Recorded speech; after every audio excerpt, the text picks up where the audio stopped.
DElEd द्वितीय semester के समस्त छात्राध्यापक एवं छात्राध्यापिकाओं का इस ऑनलाइन कक्षा में एक बार फिर से स्वागत है।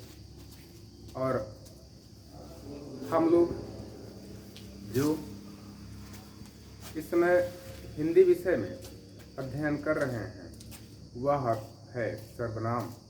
और सर्वनाम में हमने दो सर्वनाम के विषय में अभी तक पढ़ा है, एक पुरुषवाचक सर्वनाम और दूसरा निजवाचक सर्वनाम। और भरोसा करता हूँ, आशा है कि वे दोनों सर्वनाम जो हमने पहले पढ़े आप लोगों ने उसको देखा होगा वीडियो के माध्यम से और आप लोगों के समझ में आ गया होगा। क्योंकि इस बिंदु से आपके परीक्षा में प्रश्न निश्चित तौर से आते हैं, तो यह जो हम लोग इस समय सर्वनाम पढ़ रहे हैं, इस सर्वनाम को आप लोग गौर से पढ़िए, आपके लिए लाभप्रद होगा।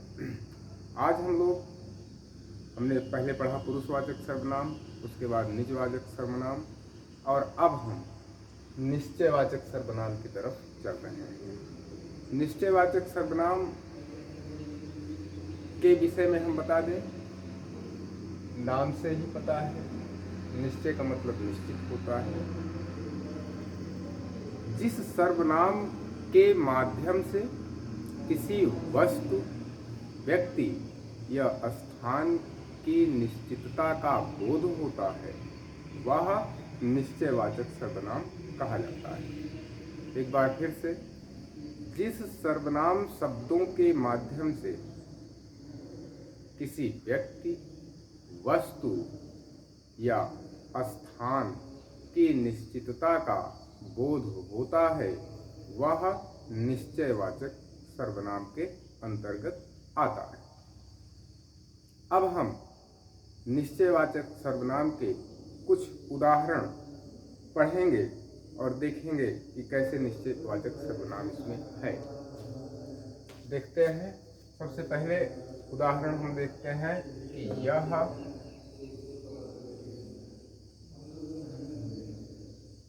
मेरी कार है। यह मेरी कार है। अब इसमें हम लोग देखते हैं, जो यह है यह सर्वनाम शब्द है और मेरी कार है। यह सर्वनाम बताता है कि निश्चित तौर पर यह मेरी ही कार है। तो हम लोगों को यह जानकारी होती है कि यहाँ पर निश्चयवाचक सर्वनाम होगा। यदि इसके अतिरिक्त भी हम देखें, ये मेरी पुस्तकें हैं, तो इसमें भी ये शब्द जो है यह सर्वनाम है और यह बताता है कि ये जो पुस्तकें हैं यह निश्चित तौर पर हमारी ही हैं, मेरी ही हैं। तो इसलिए यहाँ पर निश्चयवाचक सर्वनाम है।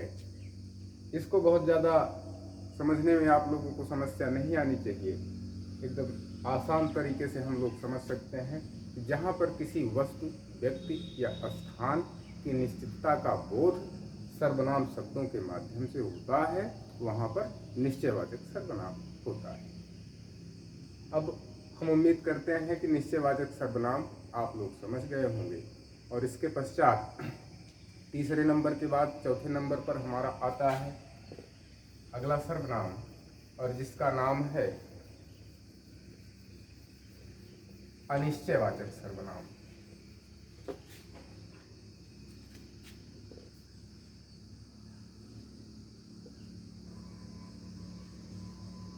अनिश्चयवाचक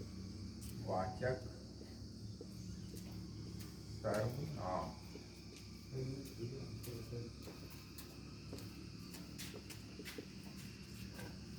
अनिश्चयवाचक सर्वनाम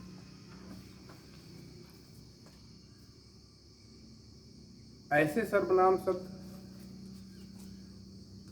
जिनके माध्यम से किसी निश्चितता का बोध नहीं होता है वे अनिश्चयवाचक सर्वनाम होते हैं। निश्चयवाचक सर्वनाम का यह ठीक उल्टा है। जहाँ पर किसी निश्चितता का बोध नहीं होता है वहाँ पर अनिश्चयवाचक सर्वनाम होता है। उदाहरण के लिए हम लोग देखेंगे कि मेरी जेब में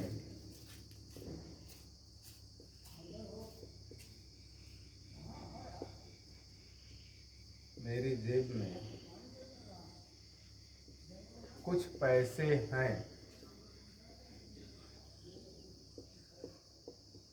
मेरी जेब में कुछ पैसे हैं।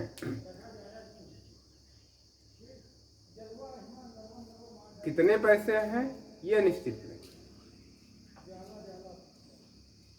यदि मैं कहता या कोई व्यक्ति कहता कि मेरे जेब में 10 रुपए हैं तो वहाँ पर निश्चितता है, लेकिन यहाँ पर कोई निश्चितता नहीं है, इसलिए यह अनिश्चयवाचक सर्वनाम के अंतर्गत आता है।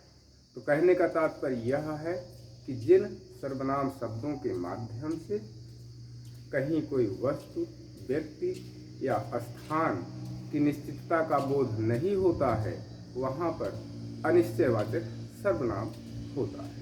तो ये हुआ हमारा अनिश्चयवाचक सर्वनाम। अनिश्चयवाचक सर्वनाम के बाद हम लोग पढ़ेंगे प्रश्नवाचक सर्वनाम। अगला क्रम हमारा जो आता है वो है प्रश्नवाचक सर्वनाम। प्रश्नवाचक सर्वनाम के विषय में हम लोग थोड़ा सा जानकारी लेते हैं।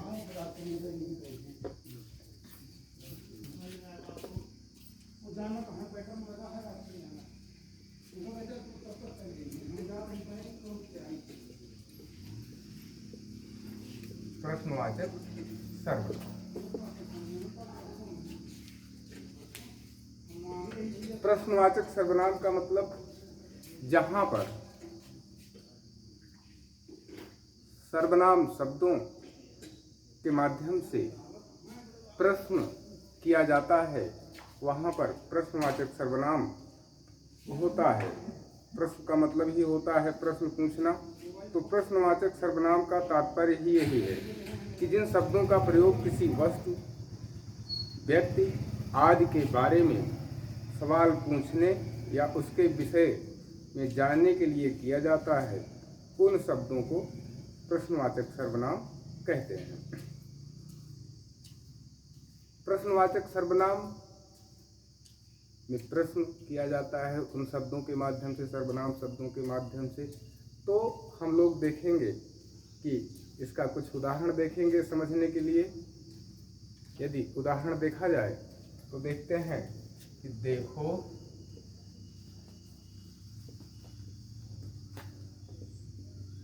कौन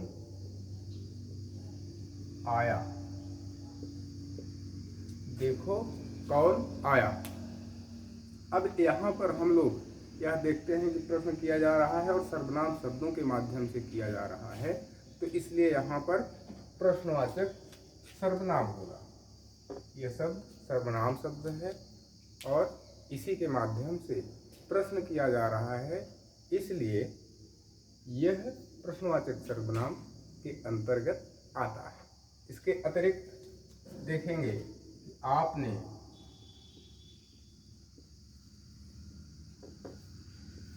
क्या खाया।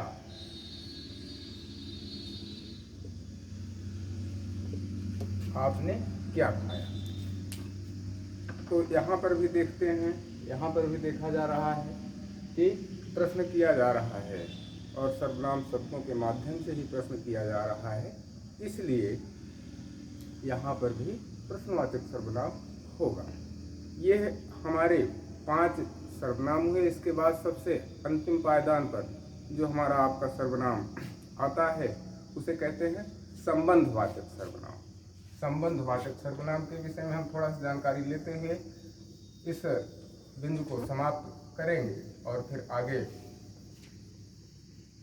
कल देखा जाएगा। कल फिर दूसरे बिंदु पर हम लोग चर्चा करेंगे।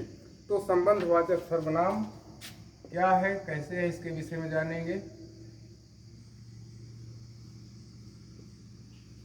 संबंधवाचक सर्वनाम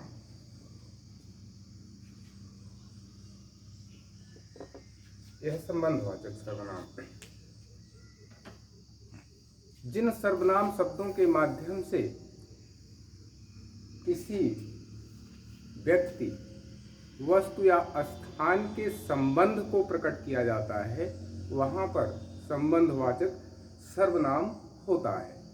जिन सर्वनाम शब्दों के माध्यम से किसी व्यक्ति, वस्तु या स्थान के मध्य संबंध स्थापित किया जाता है, वहाँ पर संबंधवाचक सर्वनाम होता है। अब हम उदाहरण के तौर पर देखेंगे, जो जैसा करेगा वैसा भरेगा। जो जैसा करेगा वैसा भरेगा। तो कहने का तात्पर्य यहाँ पर क्रिया और क्रिया के बाद फल दोनों के संबंध को स्पष्ट किया जा रहा है सर्वनाम शब्दों के माध्यम से।